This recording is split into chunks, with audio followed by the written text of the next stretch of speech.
All right. Peace, everyone. I hope y'all can hear me. If you can hear me, put a I don't know, thumbs up, yes, a heart, or something positive in the chat. I want to say peace to everyone. Happy Monday. We're in the last week of October. Can you hear me? Okay, cool. All right. Yeah, so if you welcome. We'll just wait a couple of more seconds. I apologize. I'm a couple of minutes late. I just got in from Philadelphia. I was in Philadelphia this weekend. Um, as y'all know, I grow food. I was at the Black Urban Growers Conference, and it was in Philadelphia. And yeah, I wonder how many people went. How many of y'all went to the ceasefire this weekend in DC? Also, to while we're here, I always forget. Like I have to put glasses on so I can see what I'm saying. All right, so I want to say, yeah, peace to everybody. Oh my god, my glasses fogged up as soon as I put them on. Yeah, peace everybody, peace everybody. Okay, I think that's Dan. I want to say peace to you. And how do you say that? Oh, why not learn? Want to say peace to you. And welcome everybody. Come on in. We'll give people a couple of seconds to come on in. Uh yeah, so it's the last week of October. You're in Minnesota. All right, peace in Minnesota. Yeah, was in Philadelphia this past weekend for the Black Urban Growers Conference. I wonder, did people go to the ceasefire event this weekend? I think it was Friday, if I'm not mistaken. Did y'all go in DC? Anybody went? I think a lot of my comrades were there. Um, yeah, but so I'll just start off by saying I had a great time in Philadelphia. Thank you to all the Philadelphians. I'm not sure if that's how you say it, for welcoming us for the Black Urban Growers Conference. It was really, really good. We had great weather, thank goodness. Um, there were a lot of great workshops. I met some awesome people doing some powerful work around Philadelphia. We got a chance to go to this one urban farm or urban garden where it was great. They had like an ancestor garden there with bottles on the tree. They had different areas for food, for enjoyment, relaxation. And it's like, if I'm not mistaken, are those projects or are they just like their version of like row houses? It's hard to understand, but it looked like the projects, even if it wasn't. But it was a farm for people who are, coming back home to be able to learn how to grow food and also, get some healing. It was very beautiful space. So was happy to see that. Also got a chance to see a few more. Oh, peace to Chicago. Yeah. Got a chance to see a few more spaces. Something that I really enjoyed was the Sankofa farm. It was great. So because they have all this beautiful land, and it's like right on the water. They have access like to the water. The water's like at their inside their space.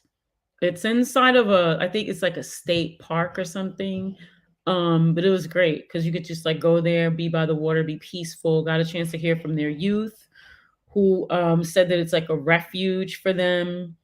Um, and they're growing all kinds of food, and they teach, young people how to grow, but they teach everyone how to grow. They also have a community garden where community members can go and have plots for their self. Also, they had like this shipping container that's like an education space. So inside of there, shouts out to Chef Laquanda, who is teaching them how to use everything that they grow and make great tasting recipes so that and encouraging them to taste new things they and try new things, and teaching them how to, make their own healthy foods and snacks. And that was really, really powerful. And teaching other um, young people how, the science behind, food science and food combining and making just great tasting food, but that's also great for you. Um, and yeah, so all the food grows right there. They also have orchards, and they're growing like peaches and plums and apples and all types of cool fruits on those trees. I mean, it was great to connect with so many Black farmers. I went last year, and last year it was in Atlanta, and so that was really great. And it was just beautiful. So yeah, shouts out to all the Black growers everywhere. I took two of the herbalism classes. I don't know if I've told y'all, but I'm currently studying herbalism, getting certified in herbalism. So I'll have that in January.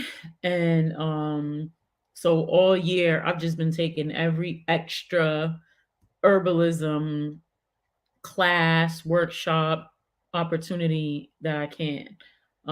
So that was pretty cool. So yeah, so okay, who is that there? Oh, what's up, Poncho? Said Chicago, South Side. Land stewardship and food movement is big out here. Yeah, I met some people from Chicago. Um, and we on yesterday we got a chance to do our regional breakouts, and met people from Ohio, um, Atlanta. No. That wasn't yesterday. Met people from Ohio, Minnesota, other parts of Michigan, where else? Different parts of Illinois, but definitely Chicago. Um, Trying to think. You know what? Kentucky slid in there, and I'm like, is Kentucky the Midwest or is it the South? And it's and like Pittsburgh and Buffalo went over to the East Coast, but I'm like, isn't Buffalo and Pittsburgh like part of the Midwest? Whatever. People identify how they want to identify. Not sure. So but that was cool. That was cool. That was cool.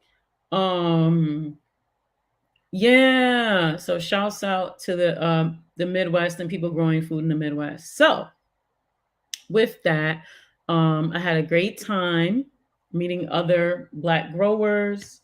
Um Yeah, no, had a great time meeting other Black growers. So it was cool, cool, cool, cool, cool. What else is there? Oh, also too, you know who was there? Oh my God, I feel so bad because he knows me and I don't know his name, and he's so dope. The one that does Happily Natural in Virginia, and he was telling us how he was gifted all this land and is helping people, learn how to purchase land and walking them through that process. And he shared a lot of that like with us. So that was really powerful. I better look his name up because I wrote it down and he gave us great info. So I want to shout him out because it's important to remember. Oh my goodness, I think I didn't bring my phone down here. Oh yes, I did. Okay, boom. All right, so let me give him a proper shout out. Also, too. Oh, um, so Michael Titty was our keynote speaker. Is it Twitty? Twitty. Sorry. Was our keynote speaker. He wrote the book on rice, and he's written a lot of books and articles and things on reclaiming our foodways, right? Our ancestral foodways, our culturally relevant foodways, how to prepare foods, how to, uh, connect with land and, all the things, if you will. But very importantly, he's been recognized for Twitty. Thank you, Pancho Twitty. He's been recognized for, a lot of his work, and he was really great. Like, what he talked about. He just talked about his story, but his story is great. And so he was really inspiring. Also too, on the other keynote, we had two keynotes. The other keynote was Mark Lamont Hill. He did a great job too. Um, I really appreciated what he had to say as well. And it was kind of cool because he was that day that Jared and them on the morning show brought me on to kind of like help me promote this show. Um, he was the main guest on that day, and I reminded him. He was like, "Oh yeah," I doubt he remember, but it was kind of cool. He pretended anyway. But no, he was good. He spoke. He knows his stuff, and I appreciate that. And he's sincere, so I appreciate his sincerity for this work. There was a march. What was that?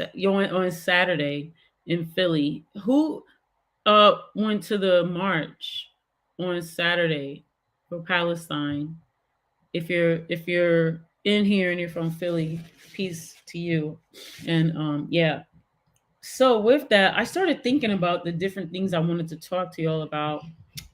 Anyway, that's what I did this weekend. Oh my god, I gotta tell you all a story. I'm like, so I don't know if y'all know or not. I also DJ. I'm not Grandmaster Flash or anything like that, but people have told me that I'm a great selector. So I'm gonna believe them because when it comes to DJing, people don't lie. Well, maybe they do, but in my experience, wait, let me read this comment first. Who is this? What's up, Joshua? Have you ever read Farming While Black by Leah Penniman? So yeah, Leah's we're not like friends, we're comrades, but read the Farming While Black. I have um the next her book that came out this year too. What is the actual title? Let me look it up because I finished reading it. She came to Detroit and signed it. And I was very happy about that. But I see her. Yes, she was there. Her sister Naima was there. um I know her sister more because of Women in Hip Hop, because her sister was in Climbing Poetry, and they performed at my anniversary event that's in the book, the anniversary event that's in our book. They performed Climbing Poetry. So yeah, love her. um Let me see. The actual title is called Black Earth Wisdom. Yeah, Black Earth Wisdom is her book that came out this year, and it's really really good. I got it signed. She signed it, and I'm so excited about it. And I also bought a physical copy of Farming While Black, and she signed that for me too. So that was pretty dope. They came to Detroit. We brought them. So our organization, Detroit Black Community Food Sovereignty Network. I was saying Detroit Black Community Food Security Network, but we recently received our official legal name change. So we are officially Detroit Black Community Food Sovereignty Network. But she came to our event, and she well, we brought her. It was our book signing event to have people purchase her book and read her book. And she did a talk. I took a picture with her. It's on my Instagram. No, I didn't take the. I took a picture with her, but I think I put the picture of her on my Instagram, not my picture with her. Yeah, but anywho, the Rudy Tootie. um yeah, the point is, yes, know her, love her, appreciate her, and her sister, and they're both dope.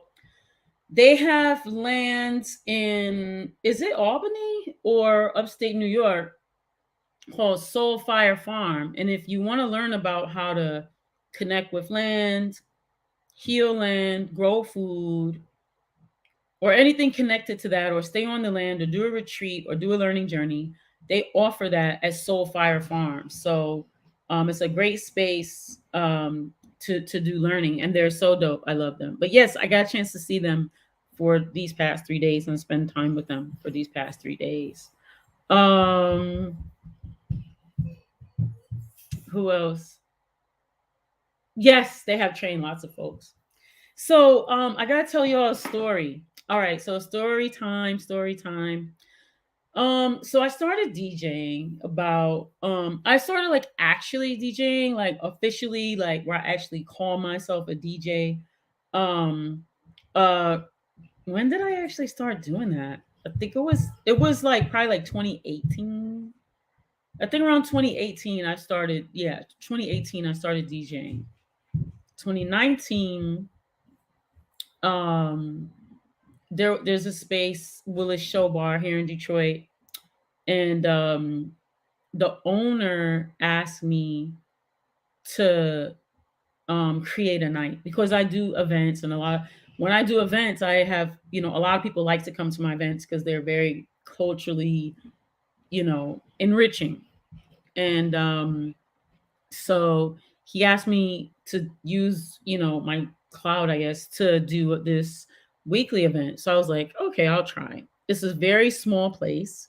So I figured it probably won't take that much to fill it up. I was mostly doing it just to kind of stay relevant, to be honest. But meaning like, people remember me and hire me to do photography or video or whatever. That's why I was kind of, and also to keep my women in hip hop business on the top of people's minds. They kind of see you out, whatever. So yeah. So I started DJing, and he asked me to do this weekly. So I started doing the weekly, and I had two other people who were like known, in the scene, if you will, to DJ, to be like the star DJs, right? So I had I don't know if y'all know Stacy Hot Wax Hale, who is the godmother of house. Yes, house music. And she is a world renowned DJ. She's a legend.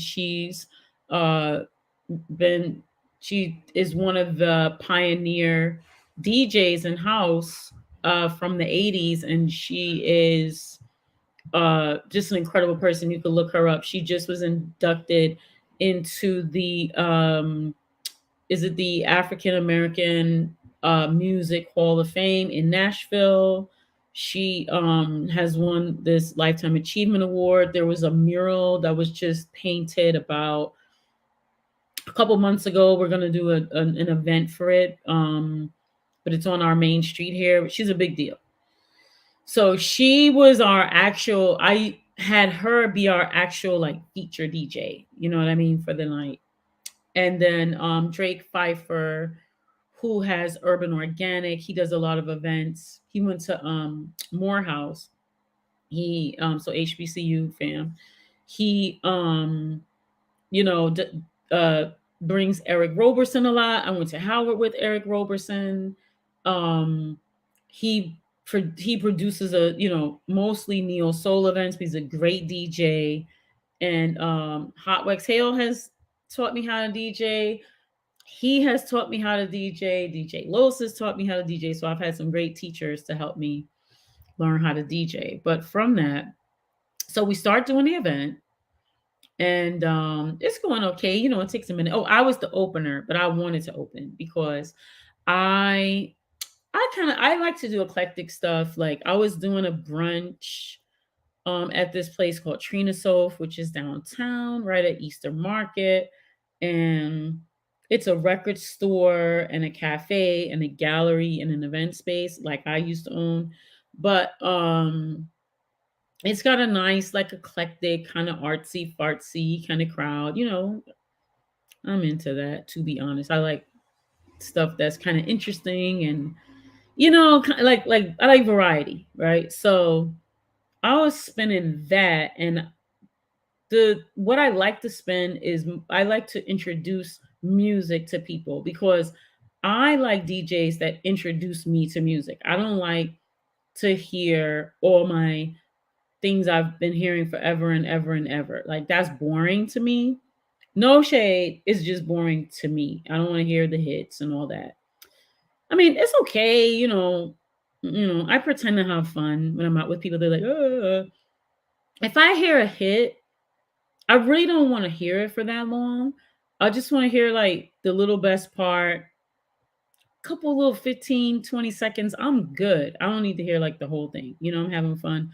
I like to learn more. So that's what I like to spin. So I'm gonna spin a lot of samples. I'm gonna look for a lot of women that produced music or were playing or wrote it. I want to introduce people and then be able to let folks know, a woman did this, a woman did that. You know what I'm saying? So that's what I like to spin. I told y'all before we had the band that we put together called Yin. And that's what Yin would do, would be like play the samples, right, for people to rap over. And so yeah, when I spin, I like to, introduce music to people. And also too, I like to introduce I like to also blend that with um like familiar or popular songs that are covered by unexpected artists. So you're like, I didn't know they did that, and they do it in a totally different style. Like that's kind of fun. And I also like to find music by popular artists that is maybe different from stuff that they normally do. So I like to just do a lot of that kind of fun stuff. I like to play a lot of jazz. I'm a huge jazz fan. I love instrumentals, so you're gonna hear a lot of instrumentals, especially if I'm playing hip hop. I like to play more beats because I'm kind of more into like the beat. And then so I kind of mix that all up, right? And so with the show bar, I was spinning vinyl because they have an amazing vinyl collection. So I was spinning vinyl and I was mixing that with like MP3s and stuff. So that was a lot of fun for me. So I was spending the early part, like the after work, like the 6 to 8, or I might spend like a brunch. I'm like, the type of person like I, I want to say like anywhere from like 70. I know that's kind of slow to like 100 BPMs, from 70 to like 100 BPMs. You know what I'm saying? Like if I play some danceable music, I might just play a couple. But I'm not really like I'm not the dance DJ. I'm more like the lounge DJ or like the hip hop DJ. I like to spin hip hop, but I'm not gonna be like doing all the doubles and you know what I'm saying, all that stuff. I'm more like listen to this, get into this music knowledge type. You know what I'm saying, like that. Um, what else? I'd probably be better for like a radio show, you know what I'm saying? But at events, people really like what I do. And I kind of, uh, like I usually have like a kind of cult kind of following when I DJ. Anyway, all that's relevant. Hold on, let me just see because people were putting stuff in the chat. Da-da-da-da-da. Oh yeah, the Black Oaks and Pembroke, they're also members. Um, yeah, Pembroke are members of the Black Food and Justice Alliance. So yeah, yeah. I haven't been, but I heard it's amazing space. So I'm gonna have to go. So shouts out, I think, to Baba Fred and all them, you know. But yeah, so any hootie Rudy Tootie. So, I'm DJing and stuff. And so fast forward to this year, a couple of months ago, I was I've been getting booked to because people hear about what I am doing, kind of music knowledge type thing. So I've got been getting booked to do different events, and a lot of different events like racial equity conferences and um a lot of things around environmental justice conferences. So, spaces where people are going to appreciate that. So I got asked to do this particular event. And I think I got in trouble. I mean, I guess it's good trouble. But so I told us so after they hired me, they came back and then were like, look, we're really because we really like the way you kind of talk about the music and stuff, can you do one of those type of presentations, like for the conference, like before you DJ? And I said, yeah, sure, whatever. So within my presentation, I because they wanted me to present on the intersection of racial equity and hip hop, and I talked about how there's I uh have been asked on occasion to present and teach in various universities, right? And on women in hip hop or women in hip hop history, environmental justice, different things like that, right? Where it intersects with hip hop, right? So I'm like, okay, boom. So I'm talking about this. I don't know if you all remember, maybe about a decade ago now, uh, at the University of Michigan, there was a white fraternity during a Halloween that did this Halloween event in blackface, and they called it a ratchet nigger bitch party. I don't know if y'all remember that. Um, at the time, there were also um students who had written like nigger go home and stuff like that on the young on black kids, dorms and stuff. And they were just terrorizing, black students. And I had been working with young people to help them produce their some work, a hip hop conference, and I was doing things with Black Student Union and also Hip Hop Congress. And they had asked myself and Jessica Caremore and Brother Khaled if we could come in and support them. So we did, and we helped them. Well, we helped them help themselves write their lists of demands to the administration, or develop, their lists of demands. Um, supported them in writing their letter to the administration, and just had spent a lot of time with them, listening uh, to them and supporting them and helping them. You know what I mean?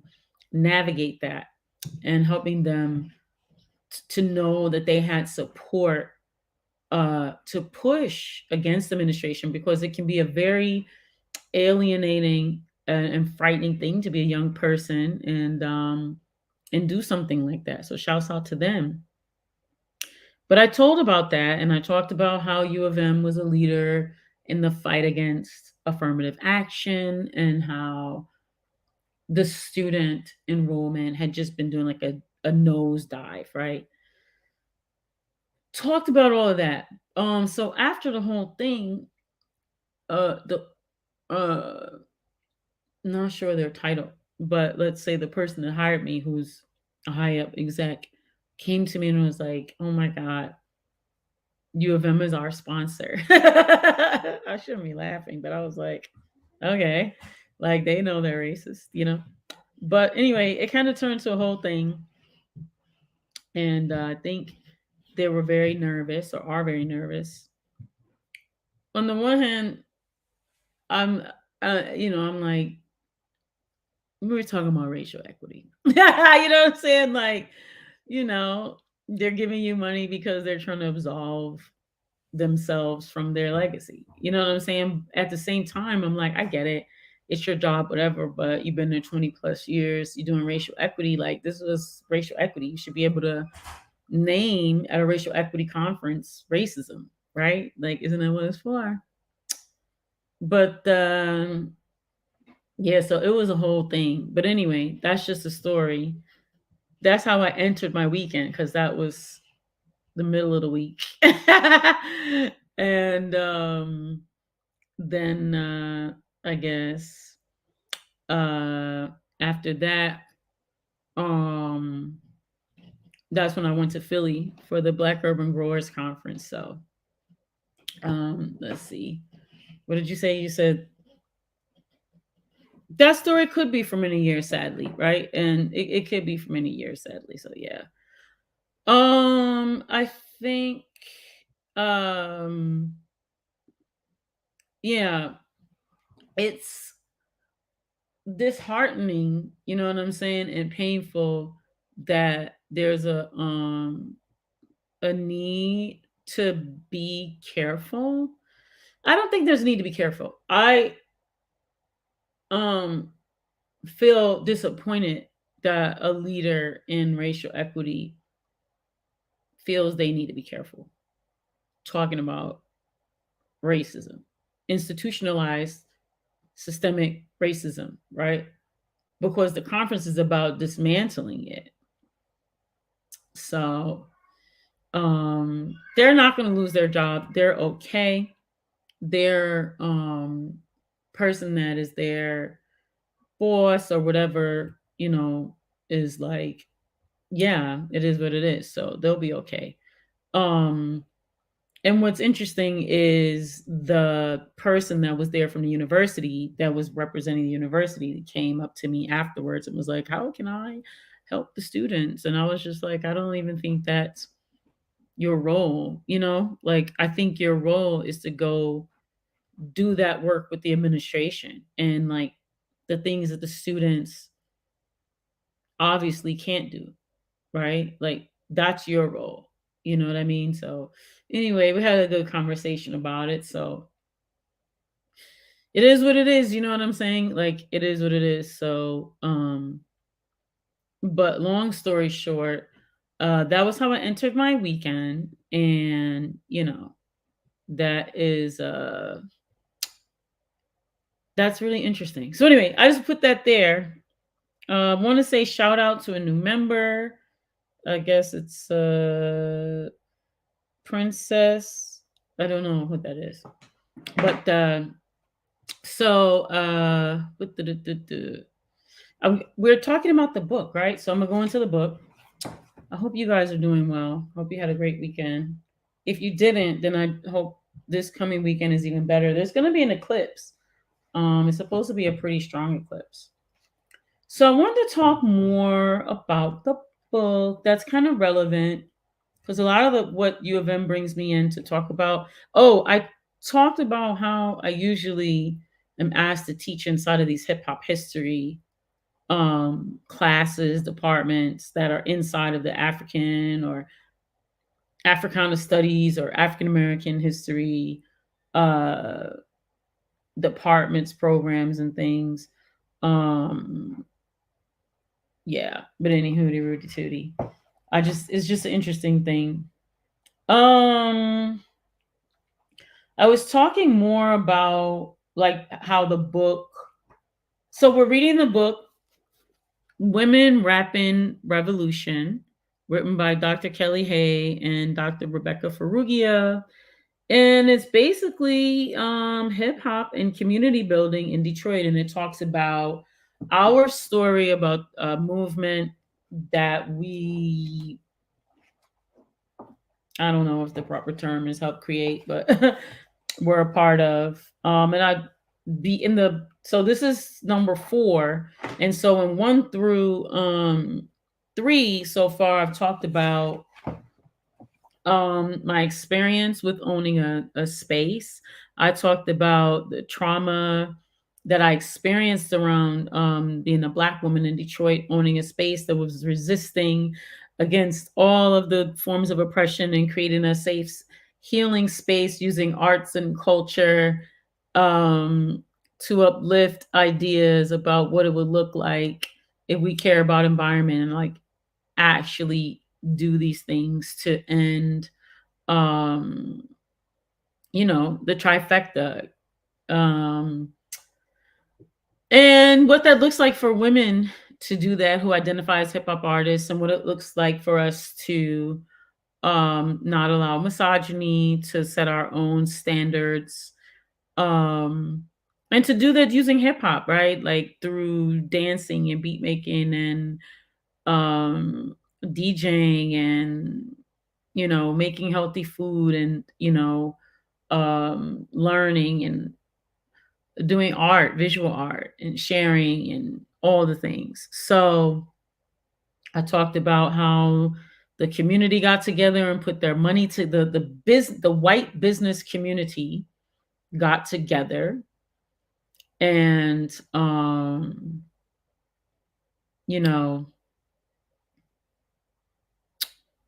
put a lot of money together, created a private police task force to harass us and terrorize us at gunpoint 6 times.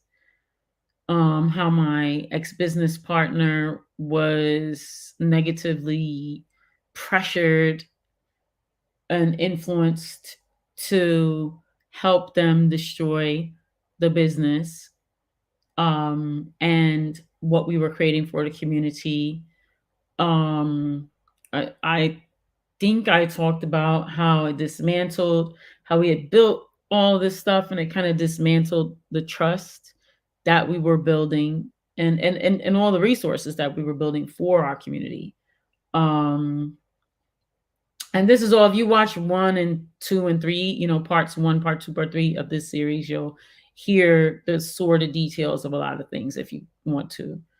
And then talked about how the event became a space that started to become very popular, and because we were making a safe space for Black women, it became a safe space for everyone, because again, many of the women have the labor, have the responsibility or the accountability of the labor of caring for children many times falls on the woman, not only because fortunately, there are a lot of people who are taking care of their kids and other people's kids, but let's just say largely it falls on women. The expectation falls on women. And so the spaces in which we created, we wanted them to be safer so that mothers in particular, to be honest, and we know that you know anyone can be a parent, um,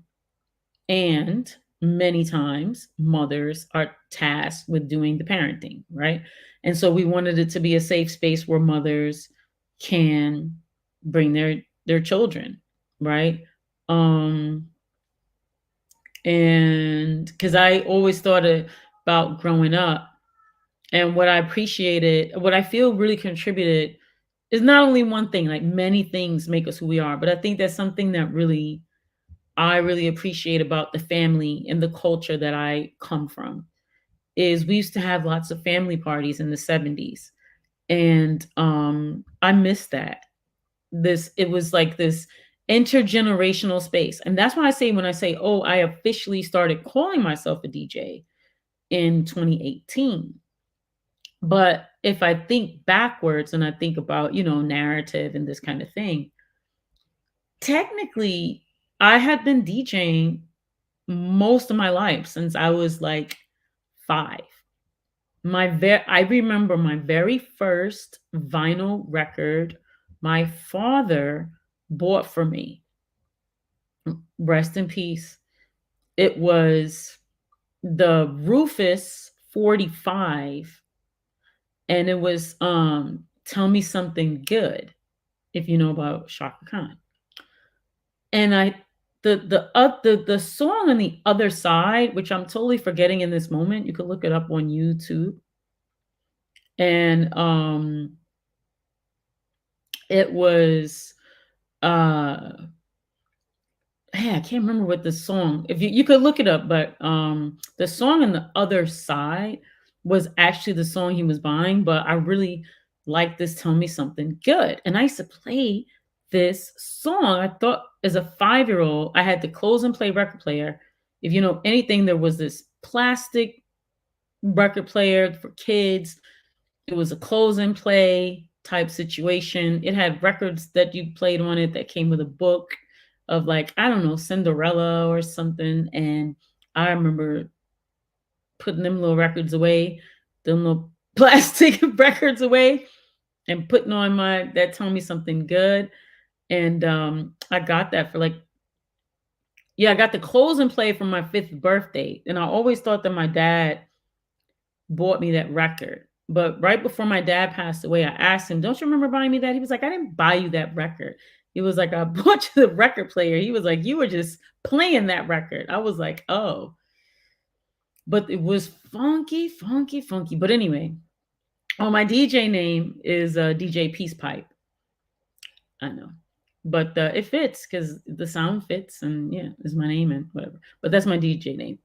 But so yeah, I remember that was my first experience was with vinyl or DJing or whatever, playing music. I remember I used to, when I got a little older, probably like, a little more than 5.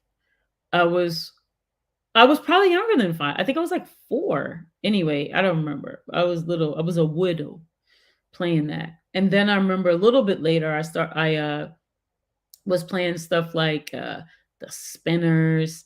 I don't know. I was just like in love with these vinyl records. I thought the images were amazing.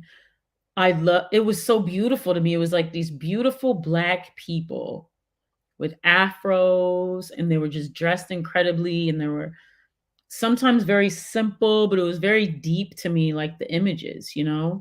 Um and I was just fascinated by album artwork, and I would play the records. But I remember like my family would dance, One Nation Under a Groove and all this kind of thing.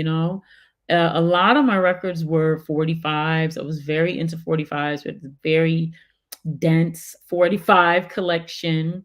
Both sides of my grandparents, when I got older, had the 8-track situation. So I remember playing the Gladys Knight on 8-track, the Al Green, right? Like all the 8 tracks. And also, too, in the car, them 8 tracks, went with us.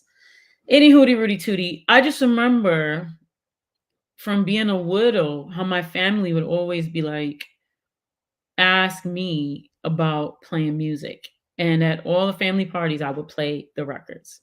Now, I think what happened is because in my family, there's like very deep hierarchy. I think what happened, people just wanted to dance and have a good time. Nobody wanted to be over there like switching and playing records. And I got and because I don't really know why, but I just remember my family would be like, "Yeah, she knows how to play the records." So they liked what I played. So I kind of ended up being the family DJ in a way. Not officially, it was just kind of this thing that happened. I thought about that because all my life, my relationship with my dad has always been around films and talking about films and music and talking about music. And I told y'all before, my mom was rest in peace, was the original accounts payable for Motown and Motown Records. And her music knowledge is like incredible because she was around for a lot of that. And my dad's music knowledge and just them both their music knowledge is amazing. They know so much because they were part of Black Arts Movement. So they just knew a lot. And a lot of conversations would just happen around like who produced what and when and who made a record with whom, and then like who was in what orchestra or band, or what was the instrument or what was happening at the time. How did this collaboration happen, or why this person ended up playing instead of that person or singing instead of that person.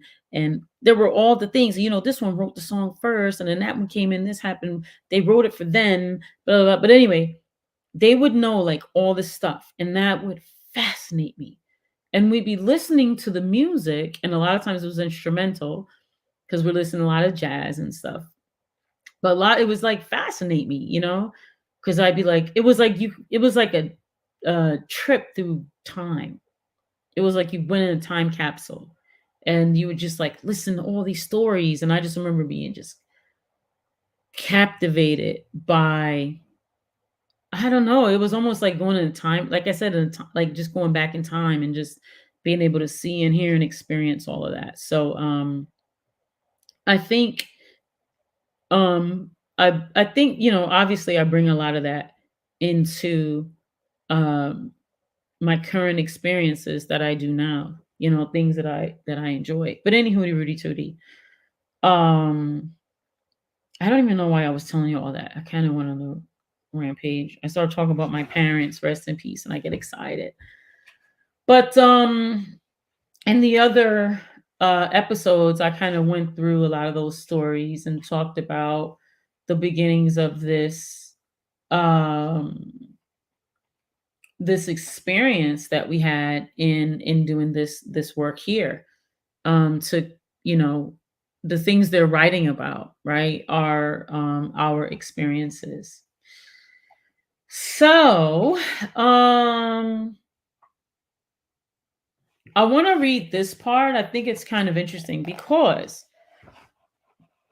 like I said before, um so I didn't actually like write this book, right? We collectively helped create this book, but the actual writers of the book are two professors, Dr. Kelly Hay and Dr. Rebecca Ferrugia. They are at Oakland University. I'll repeat it. Initially, they were just interested in what we were doing. Then they started writing about it. It kind of turned into a journal, and then it eventually turned into a book. It's been a process. But I want to read this one part.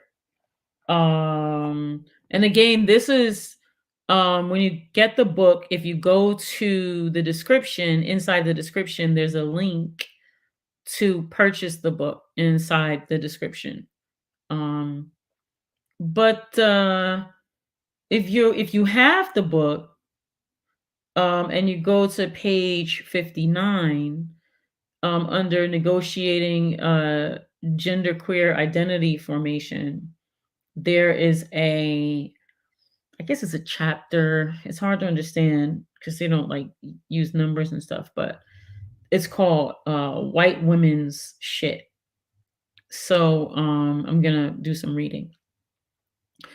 From our standpoint as white women and academic ethnographers, when we began this project, the worldviews and philosophies of foundation artists and their supporters seemed in sync with general feminist aims and goals. So,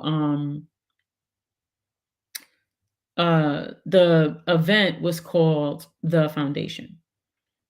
After all, here was a diverse group of Black women who consciously chose to band together, many on a weekly basis, for the purpose of forming community and uplifting women in hip hop. For a period of time, 2013 to 14, in addition to supporting the Tuesday night open mic nights, some women came together on Sunday afternoons for what can be best described as consciousness raising sessions where they ruminated on life as Black and Brown women in Detroit. Knowing better than to make assumptions about their relationship to feminism, we organized a group meeting where we asked questions and listened as the conversation about their take on feminism unfolded. Over a period of years attending events, engaging with foundation artists' music and videos, and collaborating on Legendary. Legendary is a song that Mahogany Jones did, and I shot the music video for, and it's basically about how the place of Detroit and all of the things that had been going on at that time, were impacting us. Um, and we did it, and we presented on that in different universities and stuff. It's kind of interesting. Says we learned that participants in Detroit's hip hop underground embody a wide range of knowledge, opinions, experiences, and practices pertaining to feminism, gender, sexuality. While we could see these meaningful differences play out in cultural production and interaction, We did not know from where the members' stocks of knowledge originated. In other words, we did not know what combinations of influence, homes, schools, streets, faith, and popular culture shaped their understanding and assessment of gender and sexuality. In an effort to create a deeper context of reflection, in 2013, we organized a group meeting where we asked questions, listened, and participated in a conversation about Foundation artists' take on feminism. 9 women, including the two of us, participated in the 2 hour session held in the lower level of the Cass Corridor Commons building. With the exception of ourselves, all of the women present were African American. 6 of the 9 are college graduates. 2 women have not had any experience with post secondary education, and one was a college freshman at the time. Among the college graduates, 3 had some direct exposure to feminism in their coursework. We include segments of this conversation to situate the differing interpretations, arguments, and identifications that emerge when the group engaged in a fast moving, ideologically rich discussion about gender, sexuality, and politics. In the section that follows, because right now I'm just telling you how the book is kind of organized. In the section that follows, we digress from the approach we have taken in other chapters and use pseudonyms in place of members' birth and or stage names. We settled on this approach because it was not our intention to single out specific individuals for their politics or knowledge base. On the contrary, we wanted participants to feel free to express their opinions and ask questions without feeling compelled to consciously frame their discourse for the public eye. The insights from this session revealed layers of reach and resistance that we did not anticipate. In some ways, the conversation matches up with research contending that many Black women lack an interest in feminism because they do not see it as culturally relevant or attending to the breadth of their experiences.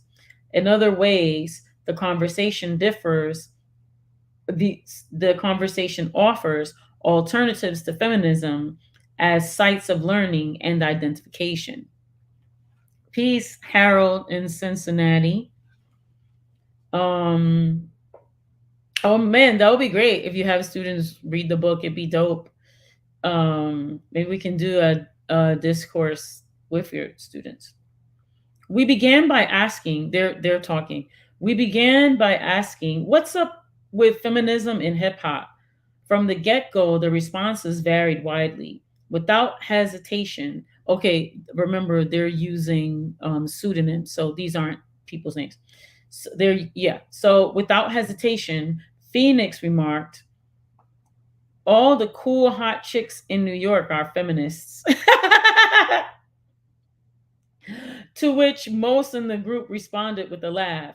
As our conversation unfolded, it became impossible for some members to hold back their thoughts. With Sweetbrush, a visual artist who was also a graduate student, invested in women's and gender studies, blurting out at the start of our conversation, yes, you are a feminist. You are a feminist too, pointing at specific individuals. I am a feminist too.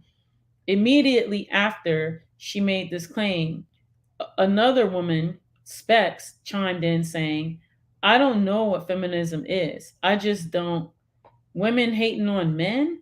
Later, she asked, is feminism reverse sexism?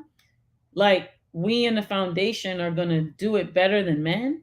Because of her academic training, Sweetbrush situates her life experiences, opportunities, and privilege within a historical feminist framework, and she encouraged the other women in the room to do the same. Yet, for those who were not invested in it, academically or otherwise, prior to their work with the foundation, feminism is not a framework they identify with despite their firsthand experience with sex based discrimination. Sweetbrush went on to explain, it's like this for me. It means that I'm going to call a man out if he needs it. But that does not mean I hate you. It just means I'm calling you out for the things you are doing. In response, Speck said, "You know what my friends say when I do that? You're just being a girl." Speck's understanding of feminism reflects what Michael Kaufman and Michael Kimmel call the guy's guide to feminism. It is self serving and removed from feminist principles and goals. Specs is unaware because no one in her neighborhood, school, system, peer group, or family has invited her to consider another view. When she pushed back, she was told resistance equals weakness. Power is indeed contradictory and productive. It is Specs who questions who gets paid on bills, and yet bills meaning like when they perform, and yet when open resistance is articulated, it feels like reverse sexism to her. Only discourse only discourse drenched in sexist edicts can produce this effect. It operates akin to the ways that talking openly about race is considered an act of racism in a post-racial America. Clearly, in these instances, the word girl is used as a put down to silence women who call men out on sexist discriminatory behavior. It also works to normalize the superiority of men under patriarchy in the hope that women will not protest their experiences and the inequalities to which they are subject to disrupt the gender hierarchy. Frustrated, Sweetbrush replied, "See, that's just a misconception." And with a teacherly tone, she went on, "Let me give you a simple definition. Bell Hooks says it's fighting against the objectification of women, an attempt to end sexism. As a hip hop artist, your work, if it is empowering you in an attempt to empower other women, if it provides a space for women, to me, that would be feminist. I don't necessarily believe that everyone has to identify." Despite saying that she doesn't believe that everyone has to identify, the fervor with which Sweetbrush insists that that everyone present is indeed a feminist, and her turn to Bell Hooks to explain why, suggests that she does indeed wish that more Black women, especially those affiliated with the foundation, would claim feminism. At this juncture, others joined in. Intrepid, who couldn't attend the meeting in person, was on a speakerphone. She remarked, "Do I consider myself a feminist? Not really. So I care basically about the issues related to it, but I feel like I walk in the room. I walk in the room a triple minority. I walk in the room as an African American, as a woman, as a lesbian. But for me, as far as my identity is concerned, the thing that has always been most challenging to me, it's been my race. It's race issues that I care about. They are at the forefront of my mind. Race has been more of a factor than gender for me." Quiet followed Intrepid's remark, a thoughtful silence. For Intrepid, her intersectional identity is marked by three social categories: race, gender, and sexuality. Intrepid's view that race trumps other identity categories is not unique.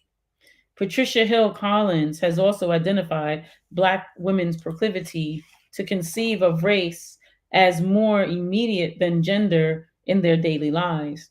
Detroit's context also figures into Intrepid's experience, as it is one of the most racially segregated metro areas in the city. It is this viewpoint that leads Adichie to feel lonely in her fight against sexism. In another instance, Foundation members explicitly named white second wave liberal feminists in their reasons for why they don't identify as feminists, saying, We are not feeling Betty Friedan and Gloria Steinem. When they fought for sexual freedom, mothers like ours cleaned their houses and looked after their kids. Even those members with exposure to feminism experience its discourse and somewhere between what Joan Morgan has termed white women shit, what foundation artist DJ Listen says is not holistic enough, and what Intrepid thinks is extra kind of in your face protesting rah rah. This disconnect between foundation members and feminism is both noteworthy, to some extent predictable. For some women, their knowledge of feminism comes from popular rhetoric that frames feminists as man hating. And even in instances where this is not the case, it is often still looked at as white women shit. In 2015, we sat down with Tawana Honeycomb Petty, who had recently become an active member with the foundation. She is a nationally recognized as a poet, author, and community organizer. When we asked her how race comes into play when Black women think about feminism, Honeycomb reflected, yeah, you'll have Black women that are like, yes, I'm a feminist, and they studied it, but but just but just generically, people think of feminism as a white woman thing, and the Black version of feminism is an angry Black woman thing. Echoing Joan Morgan's and Patricia Hill Collins's voice views, the angry Black woman of which Honeycomb speaks is the script of the strong Black woman who can do it all on her own, is never vulnerable, and needs no one but herself and her work ethic to survive. However, as Collins explains, the strong Black woman is a myth. The trope is a response to poverty, racism, and internalized racism. Working from this view, Morgan characterizes the strong Black woman as one who is fed up with men, raises her kids alone with fortitude, and has given up on the prospect of finding a desirable man. Separation and abandonment from men can figure into the formation of the strong Black woman. That Honeycomb likens the dominant reading of Black feminism in the community to the angry Black woman is daunting.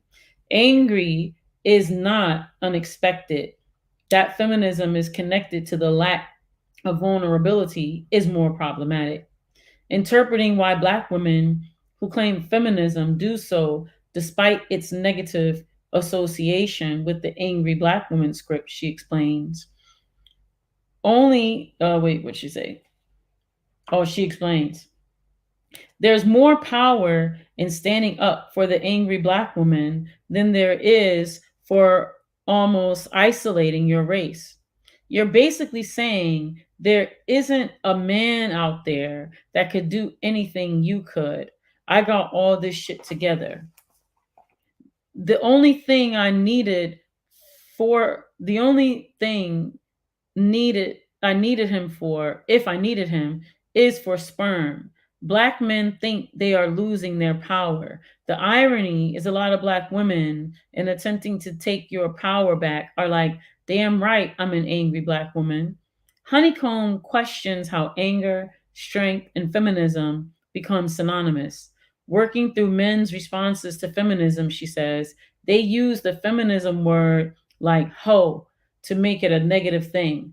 Feminism is a dagger they throw at women, carving out a new kind of language, creating space that hitherto did not exist, and reforming citizenship along the way. Foundation members ideologically embody feminism, and yet the name trips some women up. Historical and ideological baggage filters their reach and resistance. Invincible Weaver is one of the only gender nonconforming artists in our community. Along with Piper Carter, they champion gender justice as a much more palatable and inclusive conception of cultural politics. Others embrace the term feminism, whereas some see it as secondary to racial identity battles. Foundation members' relationships to feminism draw on second wave white and black feminism, as well as the work of contemporary hip hop scholars and sister organizations like the Crunk Feminist Collective. Anyway, that was just reading. Yeah, we talked a lot about womanism. I just read that part, that was kind of a lot, but I wanted to read that. Hey, what's up, Quaker anarchists? So yeah, we talked about womanism. So I'm gonna tell y'all. So okay, the first time I'm gonna speak for self. The first time they came to me like, oh, blah blah blah, you're a feminist. I was like, I'm not a fucking feminist. um, because yeah, like my uh understanding of the word feminism was like white women's stuff, you know. Um, that was when I had ever seen the word. I had never seen the word feminism in black spaces. I hadn't. I mean, it wasn't. I womanism, yes, but I had never really at that time. I hadn't really seen. So I will speak for self. I rejected it. As I have been involved more internationally in my environmental justice work and as a militant, um and the militant struggle, um the global militant struggle, then I have accepted feminism because black indigenous black women from Brazil, from South America, from various nations have called themselves grassroots feminists. I'm a part of a global organization called World March of Women. Not Women's March. It's World March of Women. We're different. We're leftists. We're feminists. We're grassroots feminists. I told y'all about going to Brazil and traveling and doing that work.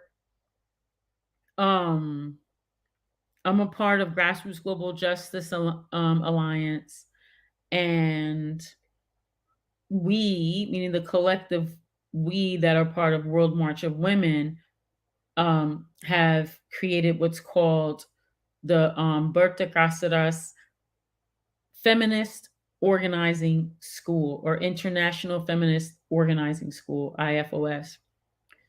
I've been undergoing training for the last, let's call it a decade, in lots of different types of organizing, whether it's formation structure, Black United Front, all this kind of thing. And yeah, through these processes, I see the left, the global, the black global left, or the global black left, or however you want to call it, international black left, does positively, but there are different factions, right? Because there are other women from like Mozambique and other spaces, um, Senegal, a lot of women I'm in community with World March of Women, black women who do, especially if they're many from the continent who do reject that term, feminism. So it's not like I could say like black women do this or black women do that, right? Like there's the gambit. And I'm only in this moment, I'm centered on black women on the left. And I'm just talking about the spectrum that exists of black women on the left. I'm not talking about progressive women. I'm not talking about liberal women.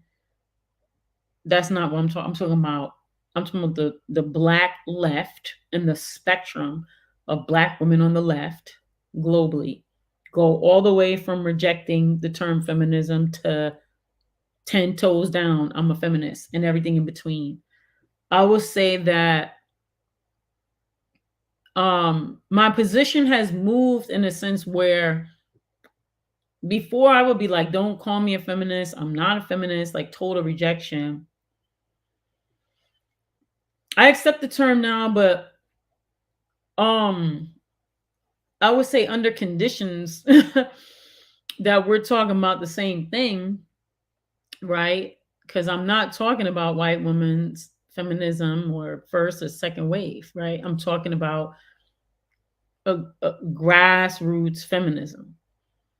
I'm very careful about using that word as well because of the different meanings, and you never know who thinks what about that word. I'm very into communicating. I don't want to alienate people.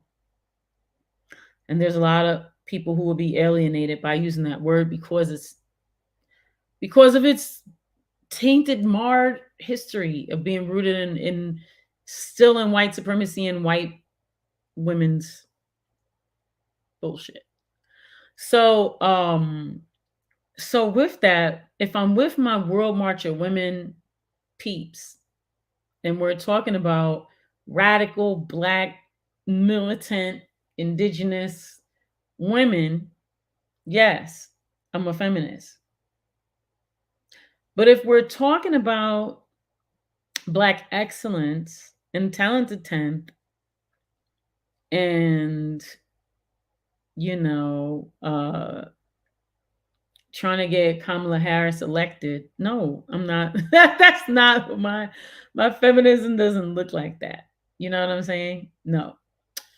Any hooty Rudy tooty. I was sharing that because I was just kind of, I read that so you could see like some of the things we started talking about. So while we were, so another thing, the reason I want to read you that whole section about white women shit, um, is not to censor white women or anything like that. It was really just to kind of talk, because I think that they did a good job in kind of explaining a lot of the challenges we had with one another, the struggles we went through all together as a group and with them and with ourselves and with one another and with the guys and with the attendees and all this kind of thing.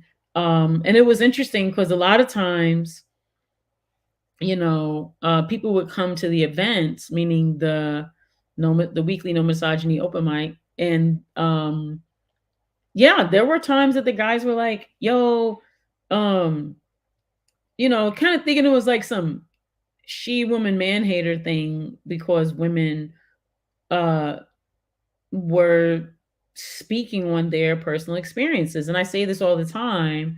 There was a particular person, and he was kind of a regular, and then he decided to like not come. Well, so oh my god, these guys are crazy. First of all, these guys are not black that I'm telling you about. Oh, it's all funny when it comes out my mouth. So, oh my god, it sounds so crazy when it comes to my mouth. So there was a lot of tension around the event that we did, right? This is in the I don't know if it's in the book. I gotta think about it. But uh there was a point where there was like a rumor that like we hated men because we centered women and like guys couldn't come. It was just all this weird shit and it was all untrue. And it got started because this one guy who is a womanizer and a misogynist, emotionally and psychologically abusive towards women, because he decided to tell the rest of the fellas who the guys decided that they were going to boycott our event, right? Because they're like, oh, the guys are going to boycott your event. And I'm like, who cares? And it was funny because everyone was like, oh, the guys don't want to come. The guys are me. When I say the guys, so in Detroit, we have a uh there's a hip hop community. Some of them intersect, some of them don't. We're I'll say like the rapidy rap type, like real hip hop, whatever that our community, right, of people who appreciate, lyrics and the graffiti and the culture of hip hop, not the street side. That's a different culture. But some of them are also the street dudes, and Anyway, no one's one thing. Any hootie tootie. So the guys that are like supposed to be part of our community, some of them, they got this rumor started like, oh, they hate men. And it all started because Jessica Caremore and a couple of other women did some poems or something on like being sexually assaulted. Their experience, to me, that's real hip hop. You know what I'm saying? That's real hip hop. That's keeping it gutter gangster, telling your truth, telling your story. And because the guys felt uncomfortable listening to how these women were telling their truth about being violated, they said that we hated men and they were uncomfortable and all this stuff. And I'm like, wow, how weird. But anyway, so I saw one of the guys later, like, and he was telling me how they were actively boycotting us because we hated men and all we do is go on the mic and talk trash about men and all this other stuff, which completely wasn't true. People would just go up there and say whatever, not whatever, but they would, like just rap. I mean, you talking hip hop, like it ain't nice sometimes, most of the time. But so that was going on for a while. So that kind of made some of the women feel uncomfortable. And then they were coming to me like, oh, the guys are saying that they're not going to come because they're saying they don't feel welcome because women are rapping all this stuff about what, like being assaulted, and they feel like, they don't feel comfortable being here hearing all that. And I'm like, you gotta be kidding me. You have got to be kidding me.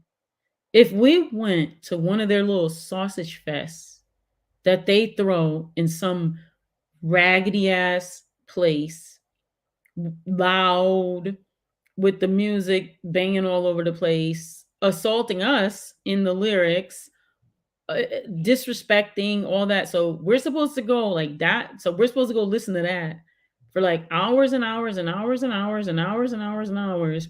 But they can't take a little truth, a little reality rap.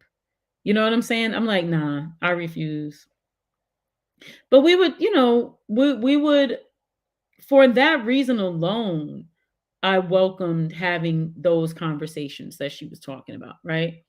We had already started meeting to have conversations about how to make the event better, whether it was like decorations or sound or, special guests or, order of songs or type of food or whatever. But then again, we started meeting um, within that because we were also undergoing this assault.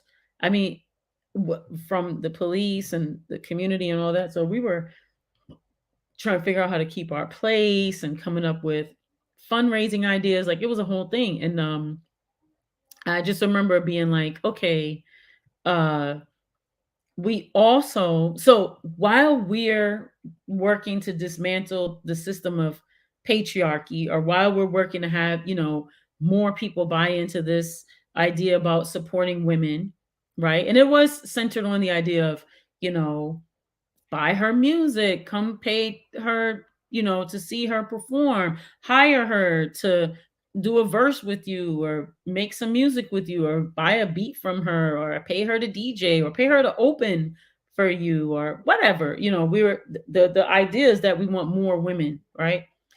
And although that was really the breadth and scope through which at least I was thinking of it, and I can say probably others as well, when we started having these conversations about how to do that stuff better, um they started asking us questions about feminism. And again, I was rejecting that term and I didn't really understand feminism like the definition at the time.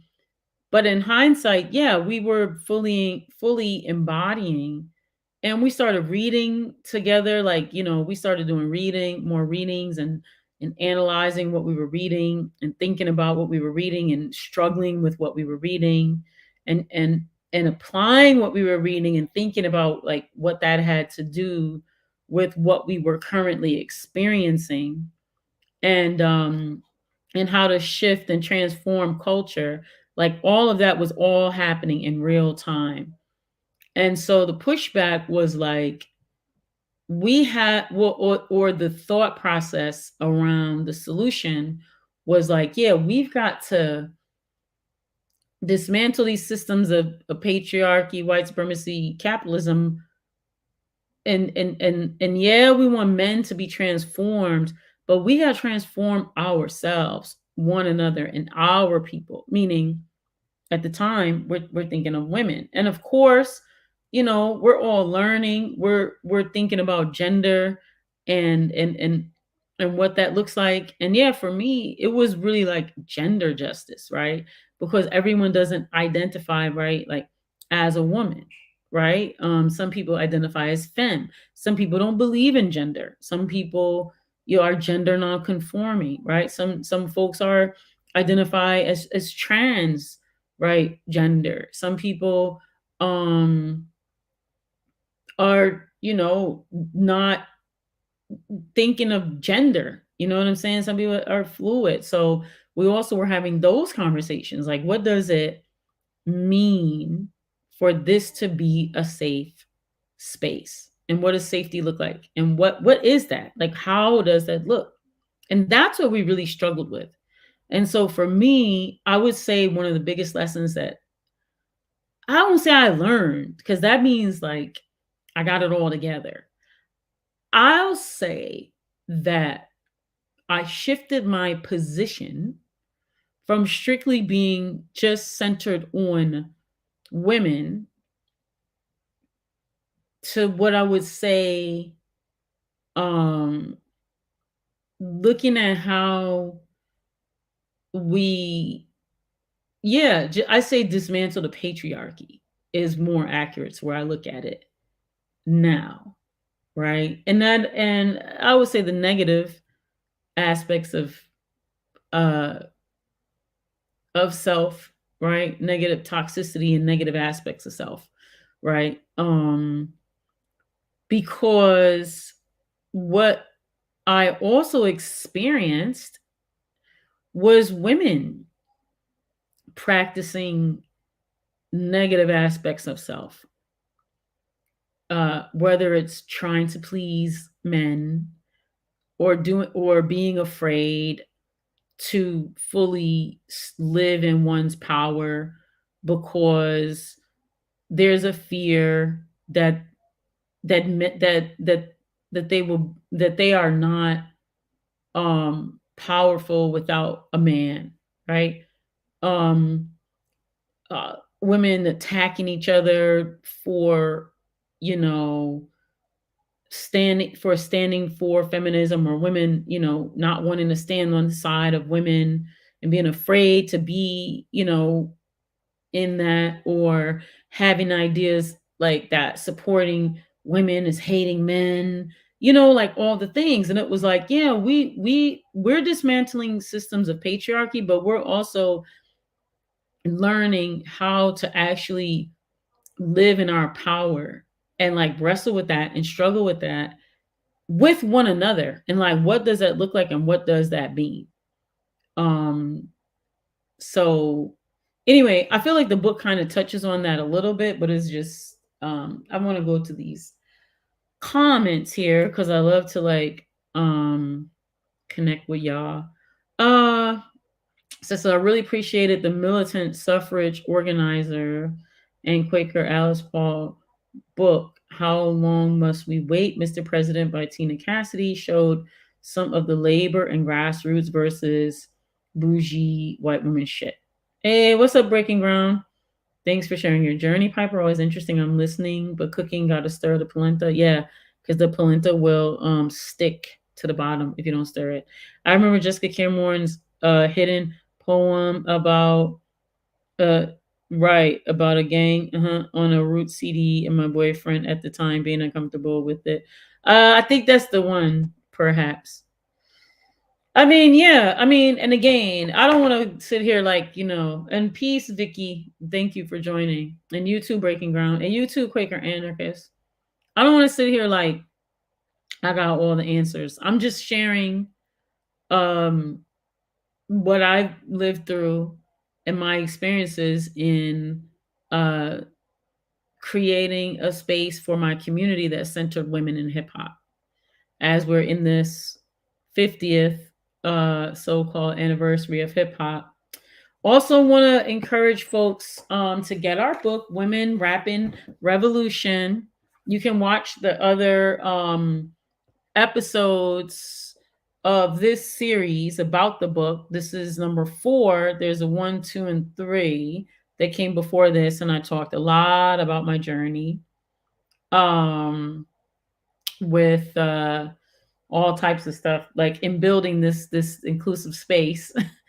And if you would like to purchase the book, Women Rappin Revolution, go inside of the description and there's a link to purchase the book if you can get it from University of California Press. If you want to know where all the proceeds go, they go to my organization, We Found Hip Hop. um I'm gonna continue all the way to the end over some more episodes, but I'm gonna invite some more artists and stuff to come on and talk to us about their journeys and the stuff that they've been doing. I don't know if you got a chance to see my previous. That's my grandson. I don't know if you got a chance to see my previous, um, shows that I've done before. It's a new podcast. It's come out this year. It's called Beyond Breaking Barriers, which is where you are now. And we center women in hip hop. Right now, we're talking about the book, but we will be also doing interviews with different people. And once I finish the book, I'll talk about um, you know, other aspects. I want to shout out Dr. Ball, Dr. Jared Ball. He invited me to come on to his show.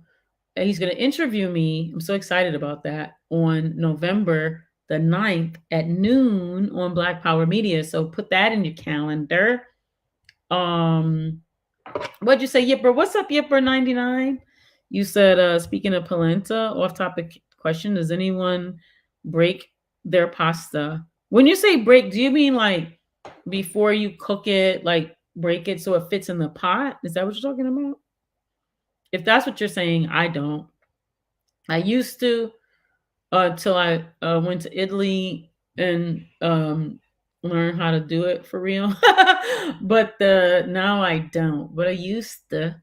And now I started making pasta with the zucchini that grows in my backyard, and I have that thing. So I don't really eat like pasta per se unless I'm out. But now I that's why I make my noodles. But yeah, so check that out with Dr. Ball. Also, too, if you're in Detroit this coming weekend on October the 28th at 4 p.m., come to the Andy because we're doing I'm the rapper, she's the DJ. That's a collaboration with my comrade Kari Way Frazier of the Detroit is Different podcast network. And we have 7 women MCs and 1 woman DJ. And we're doing a cipher. Think a BET cipher kind of style. We're gonna tape it. People have been asking if we're gonna stream it. Um, you know why the only reason we're gonna tape it instead of stream it? Because we're at capacity and I'm gonna be doing the pictures for it. Like the rest of our team is running sound, lights, and other things, and we just need someone to like run the switcher. So if I can get someone to run the switcher, yes, but better than BET because we're not going to be talking about shooting people up and killing them and stuff. Trying to keep everyone alive and healthy. Um and so yeah, so we've gone all out with the best that our little money could buy. We've got lights, we've got staging, we've got all this great stuff, but we need somebody to run the switcher. What's a switcher? A switcher is, well, it used to be a person specifically. Now it's a tool, and it's basically when you're watching television or anything broadcast, and you go from one scene to another scene, you need somebody to switch that from back and forth.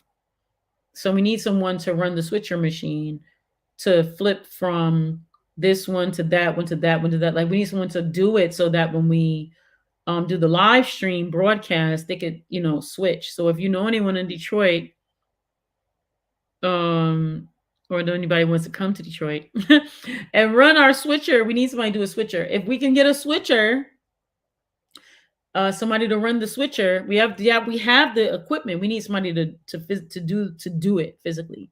So if you all have any connections with anyone that wants to do it, then we can stream it. Then we can stream the event, which would be great because people keep asking me to stream it. I think it's going to be good. Okay, part of me wants to give you a disclaimer, but the other part of me is just I'm always stand 10 toes down at anything I do. So maybe it's an explanation and not a disclaimer. So Kari and myself did this as a collaboration. So it's not completely like me. So he chose some MCs as well as me. And so it is a collaboration. So there are things that I've collaborated on. And as you know, with collaborations, you compromise. Let's be honest. So it's interesting. Part of me is like you have to, you have to grow, and in order to grow, you have to work with people. Another part of me is like very nervous because I didn't choose everybody, if that makes sense. But there's nobody there that like I would be like, ooh, you know what I'm saying?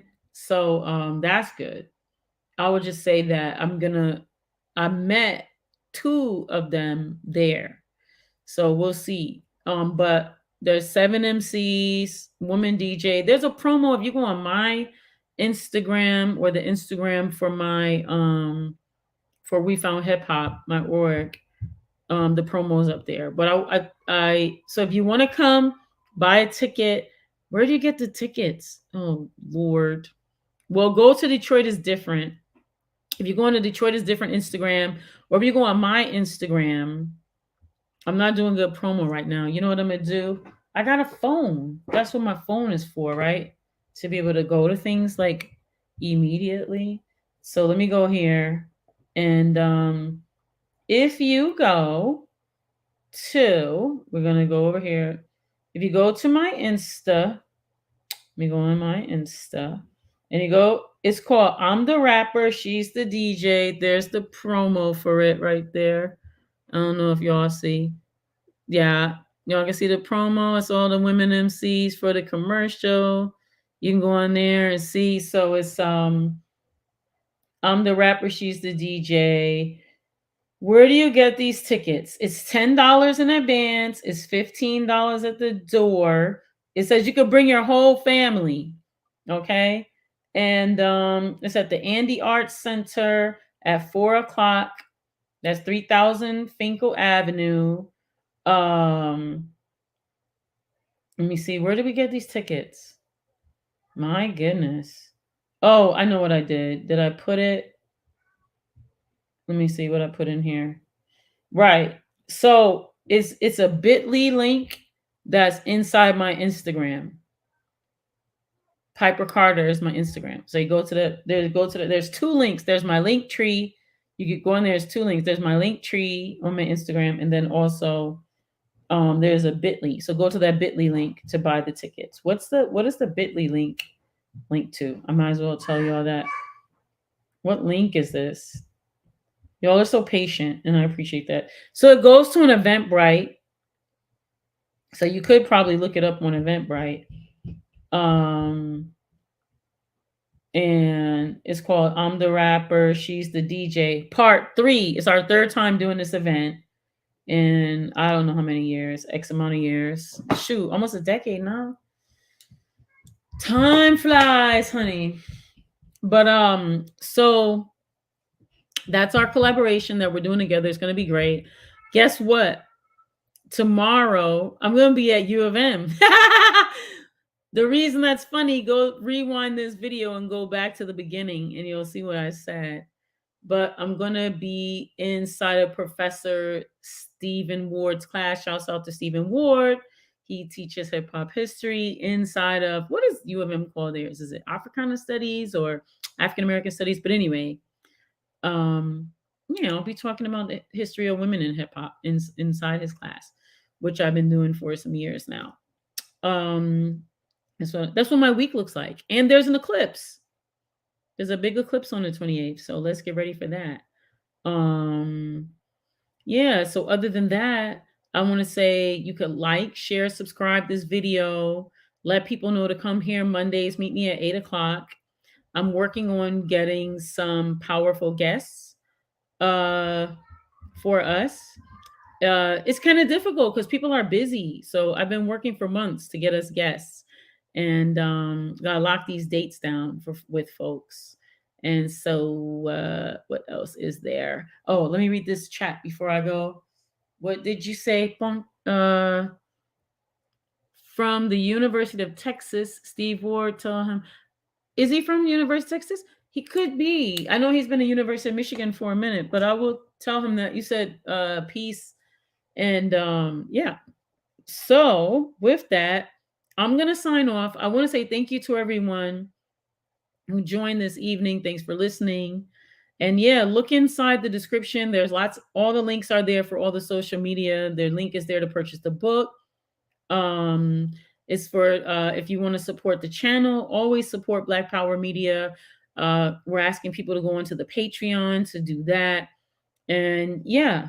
Oh yeah, full transparency. So tomorrow is also my last day teaching. I've been teaching a photography class for youth for the Detroit chapter of Black Lives Matter. And it's a free photography class for children. I've been teaching that every Tuesday. It was a 6-week program. And they bought them little cameras and all that. So tomorrow's our last day. So after that, I'm going to go back to my own podcast, which is Piper Carter Podcast on the Detroit is Different Podcast Network. So on Mondays, you're going to meet me here at 8 o'clock on Black Power Media for Beyond Breaking Barriers, where we talk about women in hip hop. And then on Tuesdays, you're going to meet me over on Detroit is Different Podcast Network at 8 o'clock for Piper Carter Podcast. Where we talk about all types of things like environmental justice, what's going on in Detroit, global issues, and that kind of thing. So, yeah, once again, Beyond Breaking Barriers, thank you for joining. I hope y'all have a wonderful, healthy, and happy week. This has been such an incredible experience living in these times. And I want to say free Palestine. Okay, and I just want to center all the people in Palestine and in Gaza and everywhere that are resisting, that are just not going to take it, and just pushing out the oppressor. And just want to send so much strength to people that are fighting and continuing to fight. And comfort, or just wrap my arms around the people that have just lost people that they love, and are just dealing with so much in this moment. And just sending as much love as I can to you. And yeah, just know that we're with you. We're continuing to uplift your struggle. We are there right with you. We're fighting for you. We're fighting with you. And we really appreciate you, all of the all the struggles that are currently ongoing, Haiti, Niger, everywhere that people are resisting against this beast. We are there with you. So we stand in solidarity, and we appreciate you, and we're going to continue to keep our feet on our necks. So I just wanted to end with that. And yeah, so go back, rewind if you didn't see. Again, like, share, subscribe, and shouts out to Black Power Media and the whole Black Power Media team. All right. And all the chat. Y'all are some loyal chat, man. Just love y'all and appreciate y'all. All right. All right. Peace.